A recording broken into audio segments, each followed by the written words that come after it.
Welcome to F007 Channel. Dukung terus F007 Channel dengan like, share, comment, and subscribe. Melanjutkan cerita berikutnya dari Battle Through the Heavens.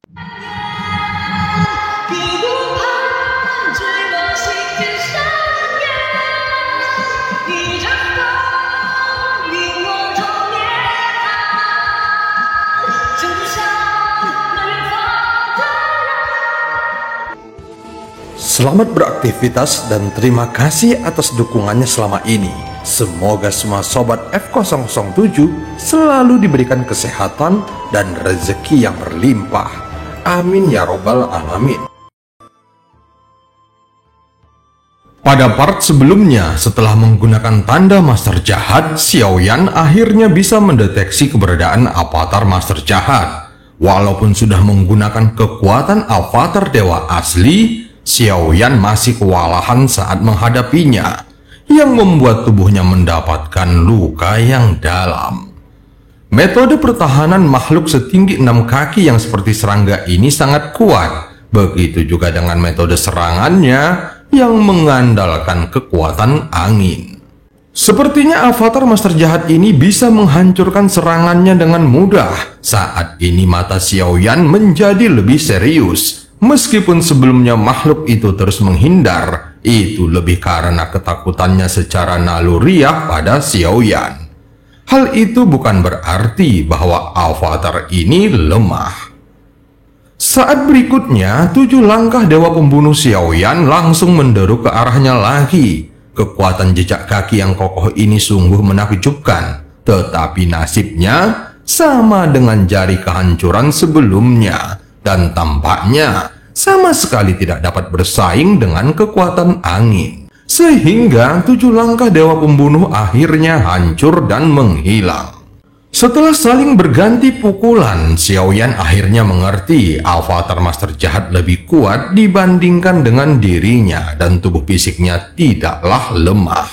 Aku khawatir tidak akan bisa membawanya pergi dengan mudah. Sekarang aku harus menemukan cara untuk membawanya ke ruang lingsu, atau aku bisa menyekelnya di 9 peti mati. Tampaknya Xiaoyan hanya bisa menggunakan kekerasan untuk membawanya pergi, kemudian secara perlahan menggunakan waktu untuk menjinakkannya dan mengambil alih tubuhnya. Jika berdasarkan kekuatan yang ditunjukkannya dalam pertarungan singkat ini, maka Xiaoyan harus mengeluarkan semua kemampuan yang dimilikinya untuk menghadapinya. Meskipun pertarungan itu tidak akan membuat kehancuran baginya, tetapi avatar ini pasti akan terus berjuang. Dia juga membutuhkan banyak waktu dan itu akan sangat menguras tenaga. Jika Xiaoyan mampu menaklukkannya tanpa harus bertarung, maka dia sebaiknya mengambil langkah ini. Saat berikutnya, Xiaoyan diam-diam terpisah dari tubuh avatar dewa asli dan dengan menggunakan guntur ekstrim, dia melangkah mundur ke sudut, kemudian menyembunyikan auranya. Avatar dewa asli segera melepaskan 82 pukulan para dewa dan pukulannya tampak seperti hujan cahaya keemasan di langit. Goyan, bisakah makhluk itu dijebak? Xiaoyan langsung mengibaskan Goyan yang berada di lengan bajunya. Setelah keluar, Goyan melihat ke sekeliling dengan bingung. Arahkan makhluk itu ke hadapanku dengan formasi pembatasan yang diatur oleh Master Go ini. Maka bukan masalah untuk menjebaknya sementara waktu. Goyan langsung memberi petunjuk pada Xiaoyan yang sedang duduk bersila di sudut. Sampai saat ini, tampaknya avatar Master Jahat tidak menemukan kelainan pada serangan avatar dewa asli. Terlihat serangannya tidak pernah berhenti, meskipun tubuhnya terus-menerus dipotong oleh angin baja yang terus berputar dengan mengandalkan kekuatan fisik yang kuat. Setiap luka yang didapatkannya akan segera dipulihkan. Untuk bisa menjebaknya, Xiaoyan mau tidak mau harus mengandalkan avatar dewa asli untuk menghadapinya. Sepertinya tidak ada aturan pada serangan avatar dewa asli. Faktanya saat bertarung dengannya, avatar dewa asli terus-menerus mengubah posisinya. Dengan demikian, itu membuat avatar Master Jahat memasuki pembatasan yang telah ditempatkan oleh Goyan. kamu masih belum menjebaknya?" Xiaoyan langsung berteriak ke arah Goyan dengan suara yang dalam. "Jangan terburu-buru, dia belum sepenuhnya tenggelam dan belum mencapai lokasi yang tepat. Semakin akurat posisinya, maka akan semakin baik efeknya." Xiaoyan tidak berdaya mendengar penjelasan Goyan dan hanya bisa menunggu. Meskipun avatar dewa asli memiliki tubuh yang sangat kuat, namun di bawah serangan angin bajak kencang, terlihat dia masih sangat kesulitan dan terus berjuang menghadapinya.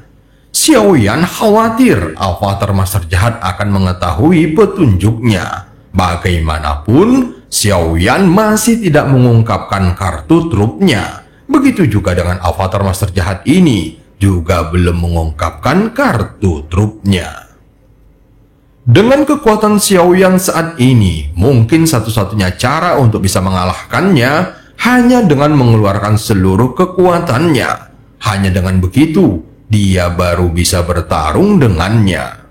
Rasa penindasan dari tanda master jahat juga dapat memberitahu Xiaoyan dengan jelas bahwa ini bukanlah ilusi. Namun jika avatar master jahat ini benar-benar dibuat marah oleh Xiaoyan, maka tindakannya tidak akan sesederhana yang sekarang. Sehingga Xiaoyan harus bisa menyelesaikan semuanya dengan sangat cepat agar avatar ini tidak bisa bereaksi.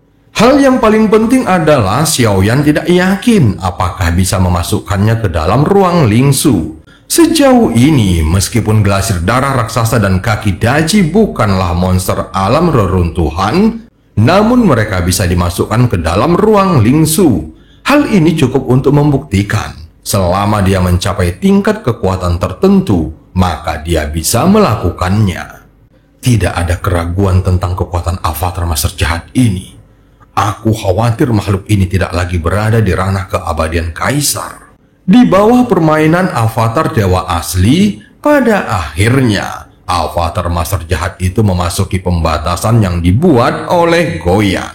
Xiaoyan bisa melihat formasi yang tepat di sekitarnya langsung memadat. Kemudian rantai besi yang tak terhitung jumlahnya tiba-tiba muncul dan menembus langsung ke seluruh tubuh avatar master jahat. Hanya saja rantai besi ini tembus cahaya dan tidak benar-benar menembus dagingnya. Bagaimanapun, ini hanyalah pembatasan untuk mencegahnya agar tidak bisa bergerak, sehingga memudahkan Xiaoyan untuk mengambil tindakan. Avatar master jahat ini lebih cepat dari guntur ekstrim, sehingga Xiaoyan perlu membuat persiapan terlebih dahulu. Saat berikutnya, Xiaoyan tiba-tiba muncul di hadapannya, kemudian merentangkan telapak tangannya dan menekan keningnya. Seketika terdengar suara mendesing dan akhirnya sosoknya seakan-akan menghilang di telapak tangan Xiaoyan. Berhasil! Xiaoyan sedikit terkejut dengan hasilnya. Sepertinya dia sendiri tidak menyangka akan berhasil membawanya ke ruang lingsu. Meskipun aku bisa membawanya masuk ke ruang lingsu, tetapi ini bukanlah kesuksesan yang nyata. Walau begitu, setidaknya aku bisa menghindari pertarungan yang sulit. Sekarang kekuatanku belum cukup kuat. Jika aku bisa menerobos keabadian para dewa, kemudian merebut tubuhnya di dalam ruang lingsu, maka aku bisa menjadikannya avatarku yang baru. Sepertinya asalkan makhluk ini berada di dalam ruang lingsu, meskipun dia memiliki sayap, maka avatar ini hampir tidak bisa terbang. Saat avatar master jahat dipindahkan ke ruang lingsu, pembatasan di sini mulai lemah, sehingga awan warna-warni di luar mulai menyebar dan mengungkapkan penampakan sebenarnya dari tempat ini.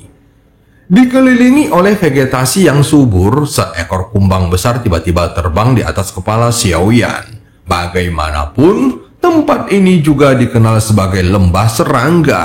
Dengan hilangnya raja serangga mereka, maka tempat ini juga dikembalikan ke bentuknya yang semula. Saat ini, sosok Yuyan segera datang dari kejauhan dan melayang di depan Xiaoyan. "Apakah kamu berhasil?" Yuyan bertanya dengan ekspresi gembira, namun Xiaoyan memasang ekspresi sedih di wajahnya dan perlahan menggelengkan kepalanya. "Lari." Yuyan tercengang mendengarnya dan menatap Xiaoyan yang mengangguk dengan serius. "Lari kemana? Apakah kamu tahu arahnya? Aku akan menemanimu mengejarnya." Xiaoyan tidak mengatakan yang sebenarnya. Bagaimanapun dia tidak tahu detail tentang Yuyan. Dia bahkan tidak bisa melihat kebenaran tentang dirinya. Jadi tidak ada salahnya untuk menyembunyikannya saat ini. Tahukah kamu bahwa Master Jahat pernah mengandalkannya? Makhluk itu juga memiliki metode bertarung yang tak terhitung jumlahnya. Yuyan menatap Xiaoyan dengan marah dan berkata serius. Xiaoyan benar-benar tidak tahu kemampuan bertarungnya apa saja, kecuali angin yang menderu-deru. Xiaoyan juga tidak menganggap itu terlalu menarik perhatian. "Menurutku penampilannya terlihat agak jelek dan aneh." Xiaoyan menanggapi kemarahan Yuyan dengan tenang dan tidak terlalu memikirkannya. "Itu binatang purba jangkrik emas dengan tinggi 6 kaki.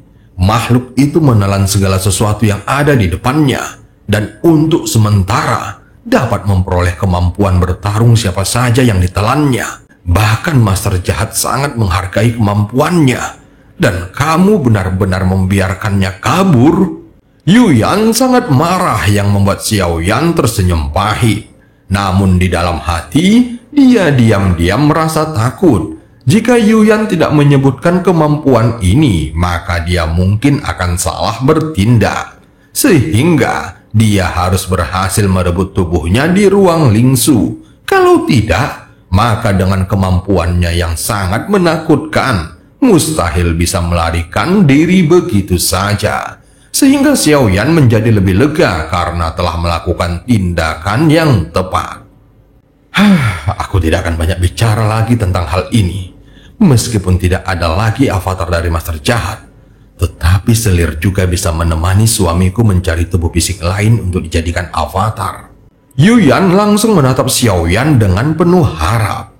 Buka jalan menuju alam Dewa Iblis Abadi.